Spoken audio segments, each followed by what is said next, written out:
بہت اہم ہوتے ہیں، اس لیے کہ عاشور کا دن رسول کے لیے ایک غمناک دن ہے۔ طبیعتاً اور فطری طور پر دنیا میں جتنے بھی کرے مقروم ہیں اور رسول کو اپنا آخری پیغمبر مانتے ہیں، ان کے ذہنوں میں یہ بات ہے کہ محرم میں جس شخصیت کی شہادت ہوئی ہے وہ کوئی معمولی آدمی نہیں تھا۔ اس کا کارنامہ، اس کا فیصلہ، اس کی شہادت، جب سے یہ شہادت واقع ہوئی تقریباً 1400 سال ہو رہے ہیں، جب سے یہ شہادت واقع ہوئی ہے آج تک دنیا کے تمام دبے کچلے مظلوم کہ جن کو بڑی طاقتیں ستاتی ہیں، ان کے لیے یہ شہادت ایک چراغ، ایک نور، ایک ہادی کی حیثیت سے رہا ہے۔ اور دنیا کے جتنے بھی آزاد فکر رکھنے والے لوگ ہیں، جتنے ستائے ہوئے لوگ ہیں، سب امام حسین سے ہی امید وابستہ رکھتے ہیں۔ اس لیے کہ آئے دن کسی بھی سطح پر آپ دیکھ لیجیے تو انسان کا بھروسہ اپنے لوگوں سے اٹھتا جا رہا ہے، چاہے وہ ملک کا کوئی سربراہ ہو، لیڈر ہو، نیتا ہو، یا مذہبی دنیا میں حتی کوئی بڑی شخصیت ہو۔ بہت کم ایسا ہوتا ہے کہ لوگ اپنے نفع میں، اپنے فائدے میں کام نہ کریں۔ اس کے نتیجے میں سماج سدھرنے کے بجائے ٹوٹتا ہے، اصلاح ہونے کے بجائے بگڑتا ہے۔ آج آپ کے زبان پر، پیپروں میں، میڈیا میں ایک لفظ بہت سنائی دیتا ہے، وہ ہے کرپشن۔ چھوٹے بڑے سب پریشان، کوئی بھی ہو دنیا کا، سب پریشان ہے کرپشن کیسے ختم کیا جائے۔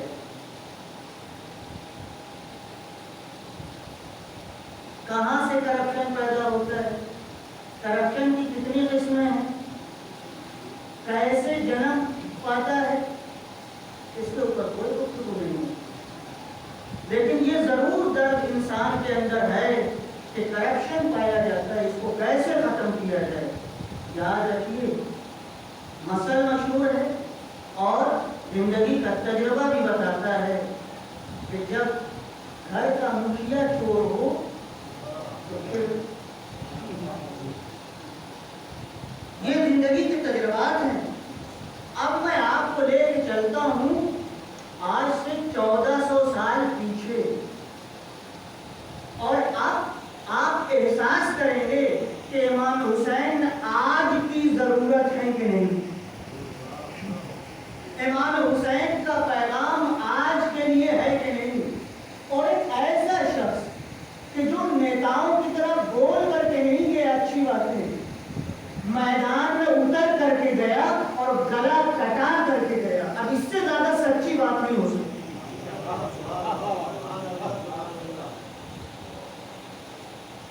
1400 سال پہلے مکے میں امام حسین حج کرنے کے لیے آئے تھے۔ ایک کانفرنس کی جس میں پڑھے لکھے جتنے بھی لوگ تھے ان سب کو جمع کیا، اور اس وقت کے حالات جو پیدا ہو گئے تھے، جس کے بعد یزید جیسا حاکم خلیفہ بن کے آنا چاہتا تھا، اس کا سامان فراہم ہونے والا ہے، ابھی فراہم نہیں ہوا ہے، اور امام حسین بھاگ گئے کہ آئندہ کیا ہونے والا ہے، تو خاموش ہو کے بیٹھ گئے، چپ ہو گئے کہ میڈیا ہمارے ساتھ نہیں ہے، حکومت ہمارے ساتھ نہیں ہے، ہم اقلیت میں ہیں، ہماری تعداد کم ہے، نہیں۔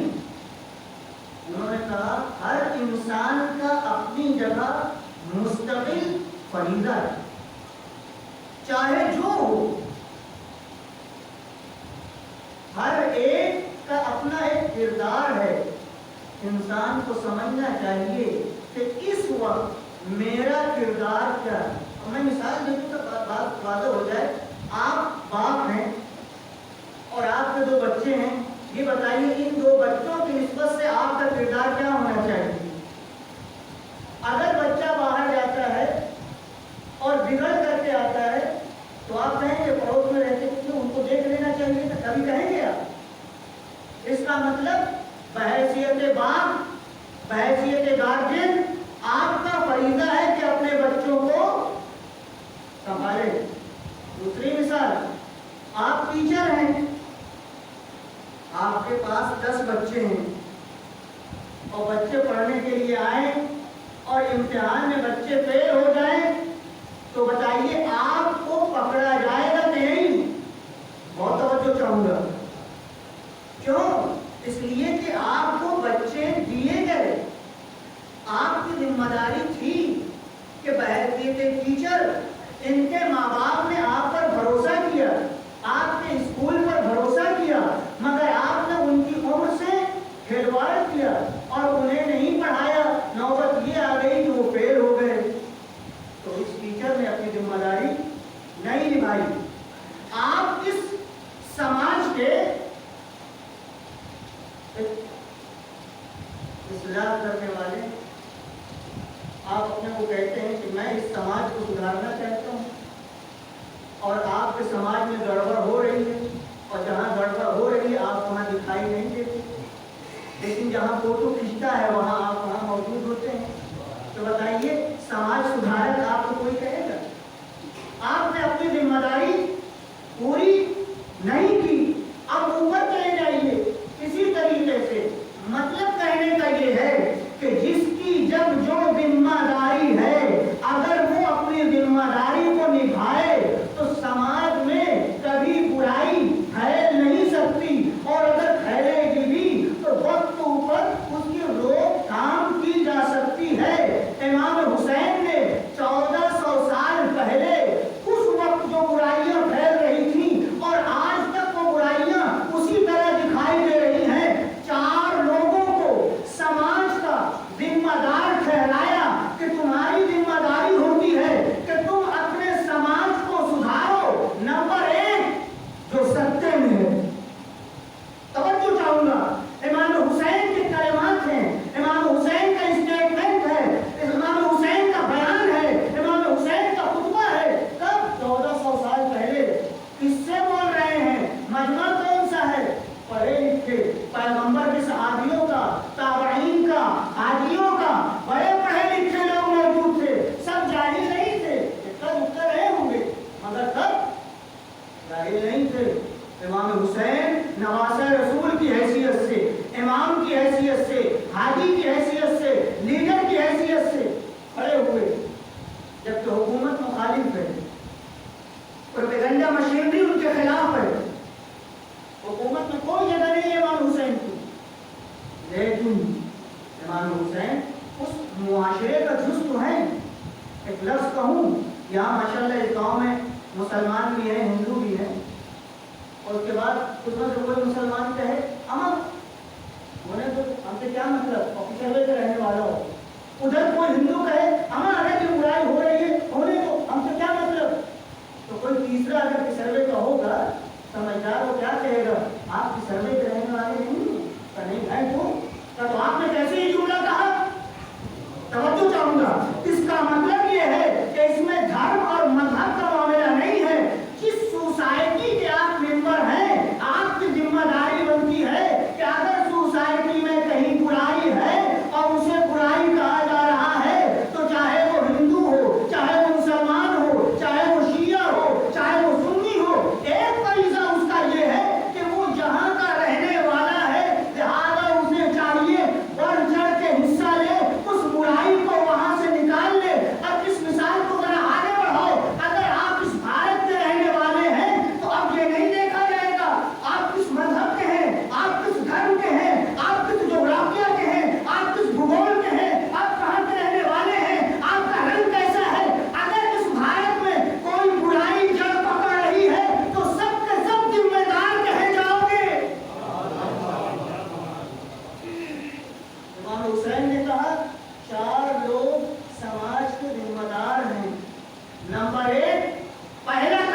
آئے. یہی تو ہوتا ہے جہاں بھی دنیا چلے جائے, ہر حاکم یہی کہتا ہے.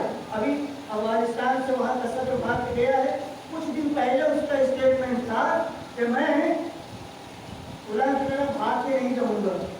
اس کے بعد آخر میں کیا ہوا, کیا خبر آئی, بھاگ کے چلے گئے. اور اب یہ بھی خبر آ رہی ہے کہ پتہ نہیں کس ملک میں گئے, یہ چھپانا بھی نہ اس بات میں صداقت تھی نہ اس بات میں صداقت تھی. امام حسین نے 1400 سال پہلے کہا تھا کہ جو حکومت حاصل کرے اس کا فریضہ ہے, پہلا فریضہ یہ ہے کہ جن کے اوپر وہ حکومت کرتا ہے ان کی پوری ذمہ داری اپنے ہاتھ میں لے, بگاڑنے مت دے.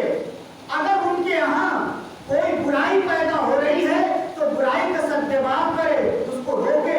اگر فقیری ہے تو فقیری کو کم کرے, اگر جہالت ہے تو جہالت کو کم کرے.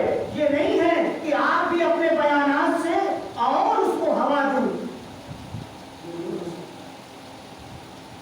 اب امام حسین سے پوچھئے کہ حاکم کی تعریف کیا ہے, جو حکومت کرے اس کی تعریف آپ کی نگاہ میں کیا ہے؟ تو اسی جگہ کہا حاکم محافظ ہوتا ہے, نگہبان ہوتا ہے, پاسدار ہوتا ہے, حفاظت کی ذمہ داری ہے.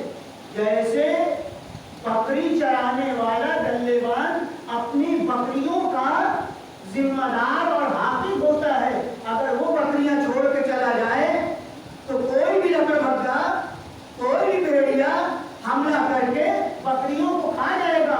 امام حسین نے 1400 سال پہلے کہا تھا اگر حکام, اگر سلطنت والے, اگر سطح والے اپنی ذمہ داری پوری نہیں کریں گے تو رعایا کو, پرجا کو بڑے بڑے ظالم نگل لیں گے, کھا جائیں گے. پہلی بات, سب سے پہلے ذمہ دار کون ہوا سمجھ کر, جن کے ہاتھ میں اقتدار ہے, جو حکومت لیے ہوئے. نمبر 2, توجہ چاہوں گا میں آپ کی, نمبر 2 وہ طبقہ جو اپنے کو پڑھا لکھا کہتا ہے. توجہ چاہوں گا, وہ طبقہ جو اپنے کو دانشور کہتا ہے, IAS, PCS, پروفیسرز, لیکچررز, اور جو نظریہ رکھتے ہیں, جو آئیڈیالوجی رکھتے ہیں, جن کے پاس تھیوریاں ہیں. ایک کسان سے یہ امید نہیں کی جا سکتی کہ پارلیمنٹ میں بیٹھ کر کے وہ یہ فیصلہ کرے کہ امریکہ سے کیسے ڈیل کی جائے. نہیں ہو سکتا نا, کس کا کام ہے؟ جو سیاست کو جانتا ہے, جو کتابیں پڑھے ہوتے ہیں, جو بول سکتا ہے, جو دشمن کی چال کو سمجھ سکتا ہے. امام حسین نے کیا کہا, دوسرا طبقہ جس کی ذمہ داری ہے کہ معاشرے کو اپنے کنٹرول میں رکھے, سماج اور سوسائٹی کو ساتھ لے کے چلے, وہ طبقہ کون سا ہے؟ پڑھے لکھے لوگوں کا, علماء کا. علماء کی ذمہ داری ہے, دانشوروں کی ذمہ داری ہے, پڑھے لکھے لوگوں کی ذمہ داری ہے کہ وہ نکل کر کے باہر آئیں اور دیکھیں کمی کہاں کے اوپر ہے. بلکہ ان کی ذمہ داری کہیں کہیں سطح میں بیٹھنے والوں سے بھی زیادہ ہو جاتی ہے. کیوں؟ اس لیے کہ حکومت کرنے والا کبھی کبھی غافل ہو جاتا ہے, اس کی توجہ ہر طرف نہیں ہو پاتی. مگر چونکہ ان کو کچھ فراغت ہوتی ہے اور یہ پڑھے لکھے ہیں, باتوں کو سمجھتے ہیں, لہذا یہ متوجہ کر سکتے ہیں کہ فلاں جگہ اگر ایسا کیا جائے تو معاملہ سلجھ سکتا ہے. توجہ چاہوں گا میں آپ کی. امام حسین نے فرمایا دوسرا طبقہ جس کے اوپر سوسائٹی کی ذمہ داری ہے وہ ہے علماء کا طبقہ, پڑھے لکھے لوگوں کا طبقہ, جانیوں کا طبقہ. کیوں؟ اس لیے کہ توجہ چاہوں گا, اس لیے کہ جانی علماء انسانوں کے روحانی ڈاکٹر ہیں. یہ لفظ امام حسین کا. کیوں؟ اس لیے کہ یہ جانی انسانوں کے روحانی ڈاکٹر ہیں. اس کا مطلب روح کی بیماریاں الگ ہیں, جسم کی بیماریاں بیماریاں، جسم کی بیماریاں تو پیتھولوجی میں آپ اس کا سب کچھ بیورا نکال کر کے ڈاکٹر کے سامنے تھما سکتے ہیں، مگر روحانی بیماری کے لیے کوئی پیتھولوجی دنیا میں آج تک ایجاد نہیں ہوئی۔ اسی لیے اللہ نے آسمان سے نبیوں کو، رسولوں کو، اوتاروں کو، اماموں کو، حاجیوں کو بھیجا تاکہ یہ انسان ڈسکنیکٹ نہ ہونے پائے، ہمیشہ ان سے مرتبط رہے کہ اگر کبھی حسد کی، بغض کی، جہالت کی اس کے اندر آگ پیدا ہو، برائیاں پیدا ہو، تو دنیا کا ڈاکٹر اسے اچھا نہیں کر سکتا، وہی اچھا کرے گا جو خود پہلے سے بیمار نہ ہو،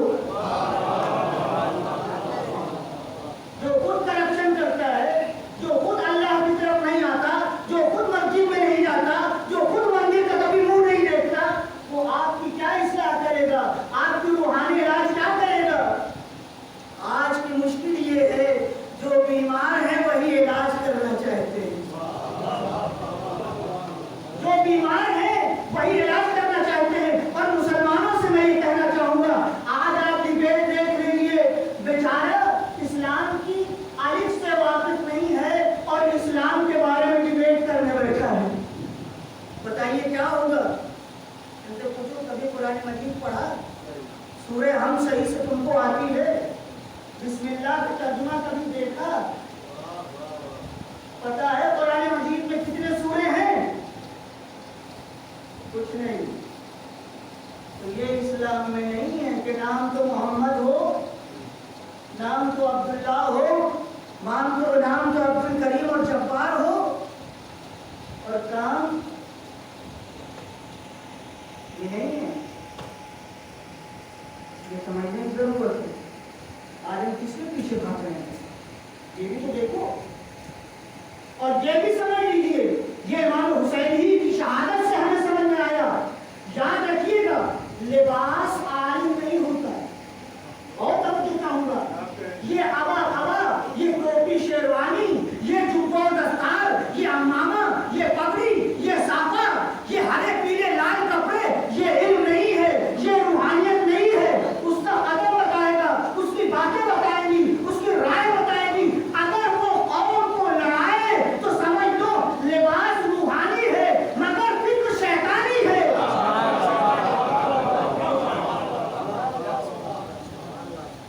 وہ رسول خدا کا لباس پہن کے آیا ہے مگر ابو لہب اور ابو جہل کا کام کر رہا ہے، شیطان کا کام کر رہا ہے۔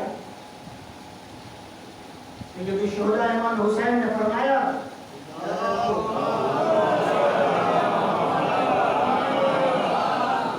عالموں کا فریضہ ہے کہ وہ سوسائٹی کے لوگوں کا علاج کریں، اور اگر یہ بیمار ہو گئے تو پھر علاج کون کرے گا؟ دو ہو گئے۔ تیسرا طبقہ، توجہ چاہوں گا، امام حسین کی نظر میں جو سوسائٹی کی ذمہ داری اپنے کاندھوں پر لے سکتا ہے، کبھی آپ نے نہ ہو سکتا ہے کہ نہ سنا ہو، لیکن آج سنیے کہ امام حسین کی شہادت پر یوں ہی جمع نہیں ہوا جاتا کہ وہ مظلوم مارے گئے، کچھ چھوڑ کے نہیں گئے، بہت کچھ چھوڑ کے گئے ہیں۔ جب ہی دنیا یا حسین کرتی ہے، ہمیں پتہ نہیں ہے کہ حسین کون ہے۔ اس لیے جوش نے کہا تھا، انسان کو بیدار تو کھو لینے دو، ہر اور پکارے بھی ہمارے حسین۔ ابھی انسان بیدار نہیں ہے، ابھی انسانیت سو رہی ہے، ابھی سناٹا ہے۔ جس دن یہ انسان بیدار ہو گیا، ممبر پہ اتنی زحمت کرنے کی ضرورت نہ ہوگی، خود بخود امام حسین کے کلمات کو، بیانات کو لوگ حاصل کرنے کی کوشش کریں گے کہ حسین نے 1400 سال پہلے کیا کہا تھا، کیا خیال تھا ان کا، کیسا سوچتے تھے، کیوں یزید جیسے اکیلے حاکم جو پوری دنیا پہ جس کی حکومت تھی، 3/4 حصے پر 1 یا 2 حصہ فقط بچا تھا، یزید کی ساری دنیا پر حکومت تھی، اکیلے امام حسین نے مورچہ لیا اور ہمیشہ کے لیے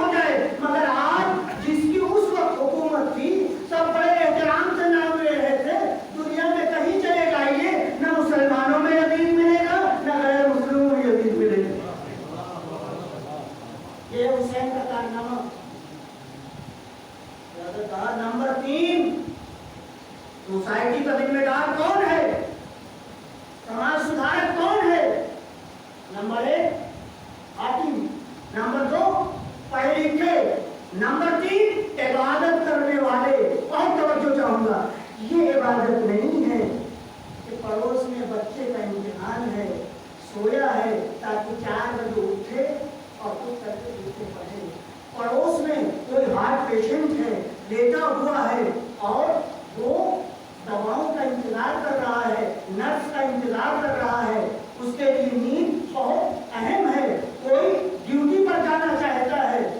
یہ عبادت نہیں ہے کہ آپ نے ریڈیو یا ٹیلی ویژن یا سی ڈی یا کچھ بھی مندر میں یا مسجد میں لگا دیا اور آپ سیدھے گھر چلے آئیں اور وہ مشین عبادت کر رہی ہے اور پورے لوگوں کا ڈسٹرب ہو رہا ہے۔ یہ نہیں ہے، یہ عبادت نہیں ہے۔ اسلام میں تو اس کی کوئی ویلیو نہیں ہے، فقط اذان کی اجازت ہے۔ جتنے علماء ہیں سنیں اس بات کو، فقط اذان کی اجازت ہے۔ اذان سے پہلے جتنی بھی چیزیں ہیں، اگر محلے کے لوگوں کی اجازت نہیں ہے، رضا نہیں ہے، تو آپ انجام نہیں دے سکتے۔ یہ فتویٰ ہے علماء کا، صرف اذان کی اجازت ہے۔ وہ بھی اذان اتنی لمبی نہیں ہوتی، شارٹ ہے۔ اور یہ بھی ہم بتا دیں، آپ سائنٹسٹ بھی ہوں گے، آپ پڑھتے ہوں گے، سن لیجئے 2 بجے کے بعد کا حصہ دھیرے دھیرے وہ حصہ شروع ہوتا ہے کہ سائنٹسٹ آج کے جو نظریہ دینے والے وہ کہتے ہیں کہ اب اس کے بعد کی نیند انسانوں کے لیے اتنی اچھی نہیں۔ یہ الگ رکھیے اپنی جگہ کو۔ تو 4 بجے کی نیند، اب تو کوئی نیند نہیں ہے، تو اگر ایک اذان ہو جائے تو میں کیا مشکل ہے؟ امام حسین نے کہا تیسرا طبقہ عبادت گزاروں کا طبقہ ہے۔ اگر عبادت گزار کا تو ظاہر عبادت گزار مراد نہیں ہے، جن کو تمیز ہی نہیں ہے کب اذان دی جائے، کب نماز جمعہ پڑھائی جائے۔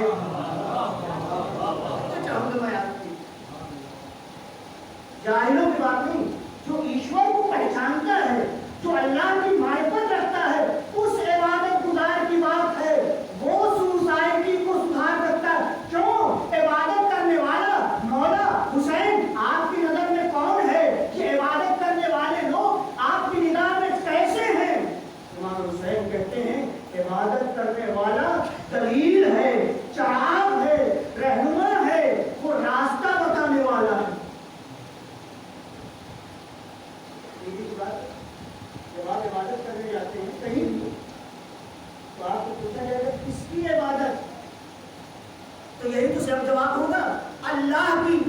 تو اس کا مطلب یہ ہے کہ آپ اپنی عبادت سے بندوں کو اللہ سے جوڑتے ہیں۔ تو جو عبادت کرنے والا بندوں کو اللہ سے جوڑے وہ دلیل ہے، وہ رہنما ہے۔ اور جو عبادت کرنے والا اپنی عبادت کے ذریعے سے مسجد سے نکلنے کے بعد بندوں کو بندوں سے الگ کرے، وہ اللہ کی طرف سے دلیل نہیں ہو سکتا۔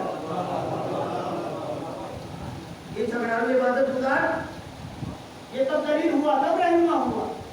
امام حسین نے کہا تیسرا طبقہ جو سماج کو سدھار سکتا ہے وہ عبادت کرنے والوں کا طبقہ ہے، وہ دنڈوت کرنے والوں کا طبقہ ہے، وہ اپاسنا کرنے والوں کا طبقہ ہے، جو اللہ کی بارگاہ میں حاضر ہوتا ہے۔ ظاہر کی بات ہے کہ وہ اپنے اللہ کے سامنے سر جھکاتا ہے تو یہ بتانا چاہتا ہے ہمیں آپ کو کچھ لینا دینا نہیں ہے۔ اب آپ سمجھ لیجئے کہ امام حسین کربلا میں کس دھرم کو پہچانوانا چاہتے تھے، اس دھرم کو پہچانوانا چاہتے تھے جس میں انسانیت تھی، جس میں مانوتا تھی، جس میں اللہ کا احترام تھا، جس میں بندوں کا احترام تھا۔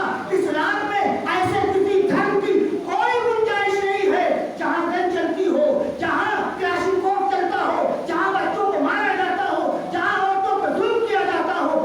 یہ اسلام نہیں ہے، یہ یزیدیت ہے۔ امام حسین نے کیا کہا؟ عبادت کرنے والے سماج سدھارک۔ اور اب ایک لفظ اور ہے اس پہ بھی میں آپ کو روکوں گا اور آپ سے میں یہ گزارش کروں گا جب گھر لوٹ کے جائیے تو ذرا ان 4 شرطوں پر غور کر لیجیے گا کہ امام حسین کی بات آج کے لیے ہے کہ نہیں۔ آج چھوڑ دیجیے، جب تک انسان اس دھرتی پر رہے گا یہ 4 باتیں اس کے کام آتی رہیں گی۔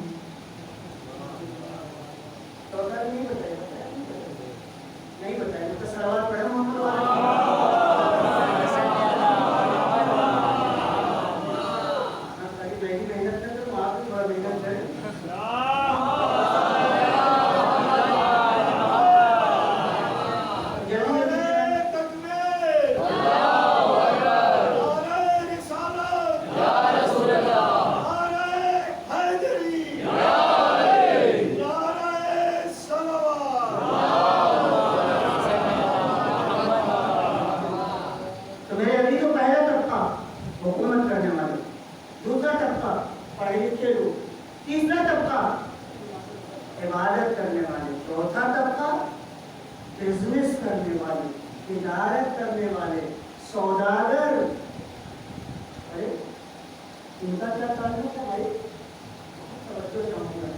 اگر آپ کی معیشت خراب ہو، اکنامی ڈاؤن ہو، 100 روپیہ 10 روپے برابر ہو جائے تو بتائیے بازار چلے گا؟ نہیں چلے گا نا۔ میں سیاست کی طرف نہیں آنا چاہتا ہوں، یہ سچویشن ہے، آپ کو پتا ہے سب کچھ۔ میں تو امام حسین کی کہی ہوئی باتوں کو آپ کے سامنے واضح کرنا چاہتا ہوں، روشن کرنا چاہتا ہوں کہ انہوں نے یہ بات پڑھایا تھا 1400 سال پہلے۔ چوتھا طبقہ تجارت کرنے، یاد رکھیے گا، اگر یہ تجارت کرنے والے بازار والے لوگ نہ ہوں تو سب کی جیب خالی ہو جائے۔ نہ سیاست کرنے والا سیاست کر پائے گا، نہ پڑھنے لکھنے والا اپنے علم کو پھیلا پائے گا، اور جب پیٹ خالی رہے گا تو عبادت کہاں سے ہوگی؟ ایسے پہلے آتما کو کچھ حد تک صحیح ہے بھائی، صداقت ہے بھائی۔ خالی پیٹ آپ روٹی کی فکر کریں گے، روٹی دینے والے کی اور توجہ کروں گا میں آپ کو۔ چوتھا طبقہ تجارت کرنے والوں کا، کیوں؟ یہی تجارت کرنے والے اگر اس میں پیاز نہ لیں، سود خوری نہ کریں، دیہاتی زبان میں ڈائی نہ ماریں، پسندہ نہ لگائیں، حرام کمائی نہ کریں، توجہ چاہوں گا، تو معاشرے کا، سوسائٹی کا بیلنس برابر رہے گا۔ اسلام نے سوسائٹی کے دبے کچلے افراد کو ابھارنے کے لیے ان سوداگروں کے اوپر ٹیکس رکھا جس کا نام زکوٰۃ ہے۔ توجہ چاہوں گا، تنہا یہ نہیں ہے کہ مسجد میں چلے جاؤ اللہ اللہ کرو، ہاتھ میں تسبیح لے لو اللہ اللہ کرو، یہ نہیں ہے۔ جب وقت آئے اذان ہو تو مسجد میں دکھائی دو، اس کے بعد سورہ جمعہ کی آیت ہے، نکلو کاروبار کرو۔ کیوں؟ یا اللہ میری عبادت کریں، ایسے ہی دیکھ کے کہا نہیں، ہم نے تم کو پیدا کیا ہے عقل دے کر کے، طاقت دے کر کے۔ میں چاہتا ہوں تمہاری صلاحیتیں ابھر کر کے سامنے آئے، تجھے تو پتا چلے کہ میرا پیدا کرنے والا کتنا عالی ہے، کیسے انسان کو بنایا ہے۔ وہ مجبور تھوڑی ہے، آپ کی اپاسنا کا وہ محتاج نہیں ہے، آپ کی عبادت کا وہ محتاج نہیں ہے۔ حدیثوں میں ہے جتنے ذرات نہیں ہیں، جتنے بالو اور ریت نہیں ہیں، اس سے کہیں زیادہ اللہ نے فرشتے پیدا کیے ہیں۔ تو آپ کی عبادت تو کسی خانے میں بھی فٹ نہیں ہوتی، وہ محتاج نہیں ہے، آپ کو آپ کے لیے پیدا کیا، اپنے لیے نہیں۔ یہ اس کا رحم و کرم ہے کہ اس نے تم سے کہا عبادت کرو اور بدلے میں کہا میں تم کو انعام میں جنت دوں گا، تمہارا فائدہ ہے میرا نہیں۔ چوتھا طبقہ تجارت کرنے والے لوگ، ان کی ذمہ داری ہے کہ ایمانداری سے تجارت کریں تاکہ صدقہ دیں، خیرات دیں اور سوسائٹی کا بھلا ہوتا ہے۔ اور خواجہ معین الدین چشتی کو یاد کیجیے، شاہ است حسین، بادشاہ است حسین، دین است حسین، دین پناہ است حسین، سردار ندار دست در دست یزید اب آپ بنا الہ است حسین۔ سر دے دیا مگر یزید جیسے بد کردار کے ہاتھ میں اپنا پاکیزہ ہاتھ نہیں رکھا۔ حقیقت یہ ہے کہ اسلام کی بنیاد ہے۔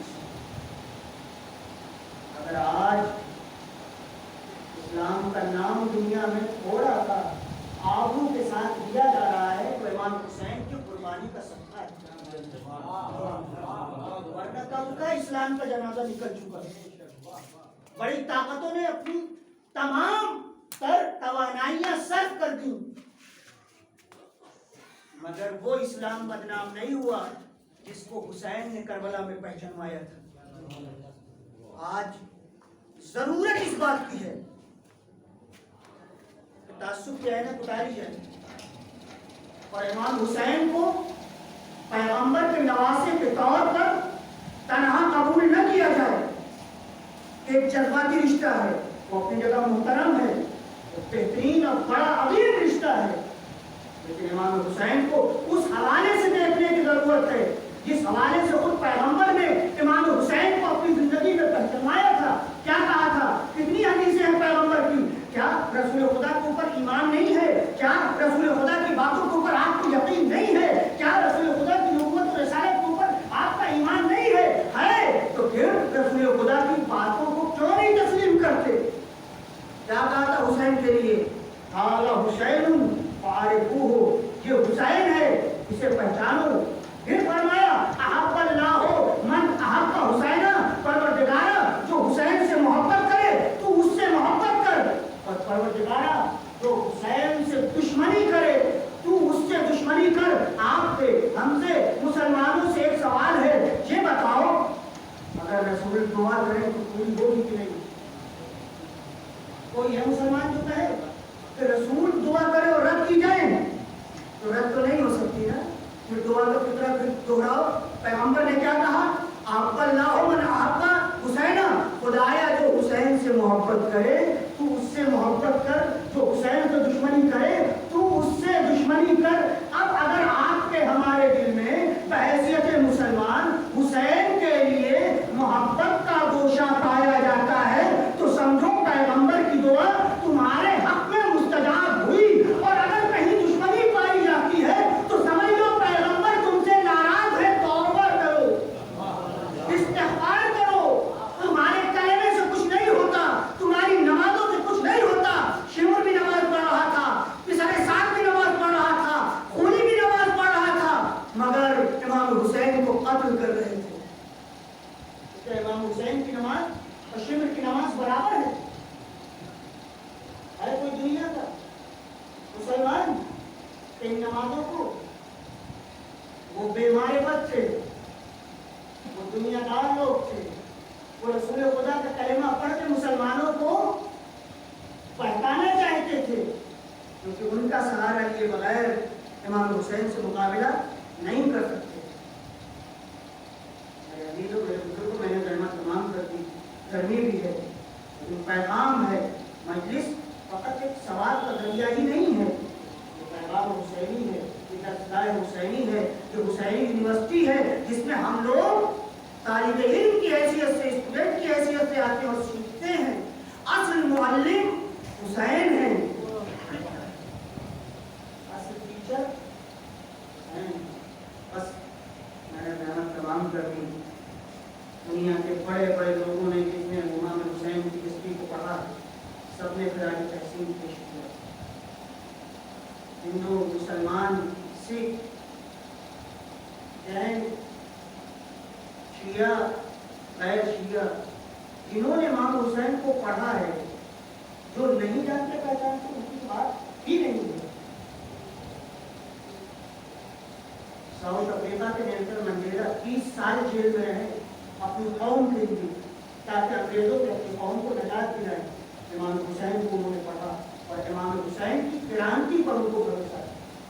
آپ جس ملک میں بیٹھے ہوئے ہیں اس نے آزاد کرایا، جن کا جگہ جگہ نام آتا ہے، گاندھی جی، آپ پڑھیے امام حسین کے بارے میں ان کے کیا کلمات ہیں۔ نہایت اہم اسٹیٹمنٹ ان کا ہے، وہ یہ ہے کہ میں نے جوانی ہی میں کربلا کی داستان پڑھی تھی اور مجھے یقین ہو گیا تھا کسی راستے پر چل کے ہی ہم اپنے بھارت کو غلاموں کی غلامی سے نجات دلا سکتے۔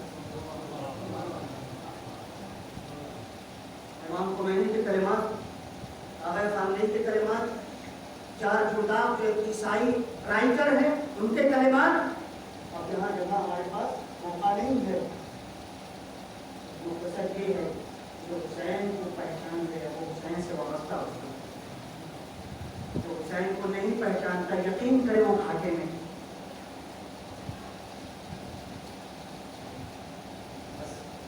آج 7ویں تاریخ ہے، بہت جلدی یہ تاریخیں جا رہی ہیں۔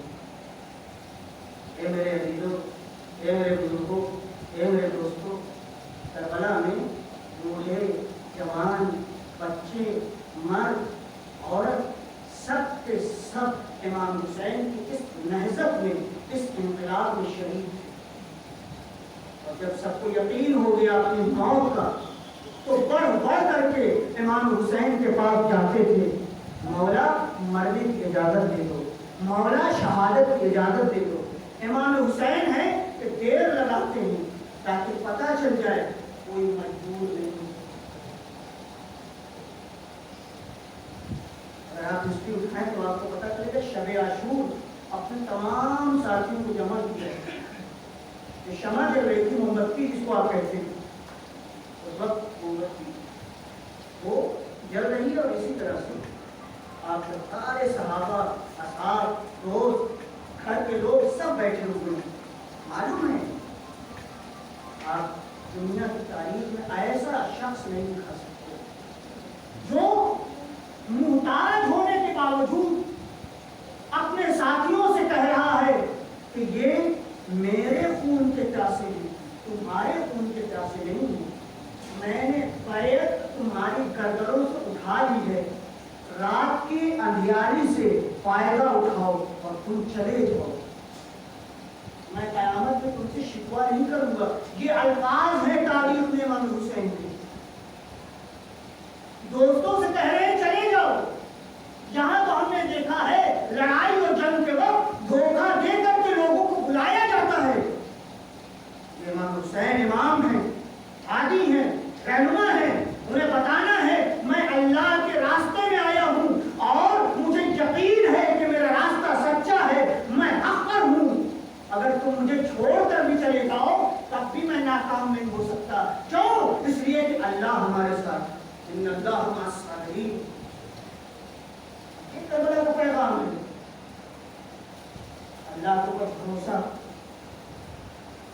دنیا آپ کو چھوڑ دے، اگر آپ کے ساتھ اللہ ہے تو آپ اکیلے نہیں ہیں۔ دنیا آپ کے ساتھ آ جائے مگر اگر آپ کے ساتھ اللہ نہیں ہے تو یہ سب کے سب بیکار ہیں، کچھ نہیں کرتے۔ یہ کربلا کا درس ہے، یہ کربلا کا پاٹ ہے، یہ کربلا کا پیغام ہے۔ اب آگے جب صحابی نہیں اٹھے، نہیں گئے، تو امام نے پھر سے موم بتی روشن کر دی، چہرے چمک رہے تھے، روشن تھے، فرمایا سن لو، کل تم سب شہید ہو، تم میں سے کوئی نہیں بچے گا۔ مرنے سے پہلے امام نے پیشین گوئی کی، یہاں تک کہ میرا 6 مہینے کا بچہ علی اصغر بھی مار دیا گیا۔ جوانوں دل کو ہاتھ رکھ کے سنو، ایک 13 سال کا بچہ بیٹھا ہوا نوجوان نے اپنے چچا سے کہا یہ چچا میرا بھی نام ہے، شہیدوں میں میرا بھی نام ہے، یہ کون ہے؟ عاصم، امام حسین کے بڑے بھائی حسن کے بیٹے، نوجوان، ابھی منہ سے دودھ کی خوشبو آتی ہے۔ امام حسین نے کچھ نہیں کہا، سوال کر لیا، تو عجیب و غریب سوال ہے، اتنے چھوٹے سے بچے سے کوئی اس قسم کا مشکل سوال نہیں کرتا۔ جیسے ہی بچے نے کہا اے چچا کیا میرا بھی شہیدوں میں نام ہے، کل میں بھی شہید ہوں گا؟ امام حسین نے کہا قاسم پہلے یہ بتاؤ کہ تمہارے نزدیک موت کا مزہ کیسا ہے؟ یہ باتیں آپ کو کہیں نہیں ملی۔ قاسم کیف الموت عندک، تمہارے نزدیک موت کا ذائقہ کیسا ہے؟ 13 سال کے بچے نے بتایا چچا کیا پوچھتے ہیں، میرے نزدیک موت شہد سے زیادہ میٹھی ہے۔ سارے فلاسفہ دنیا کے حیران ہیں کہ اس بچے نے یہ جملہ کیسے کہا۔ مجھ سے سنو، جب انسان کو یقین ہو جاتا ہے کہ مجھے اللہ کے راستے میں مرنا ہے تو اللہ کی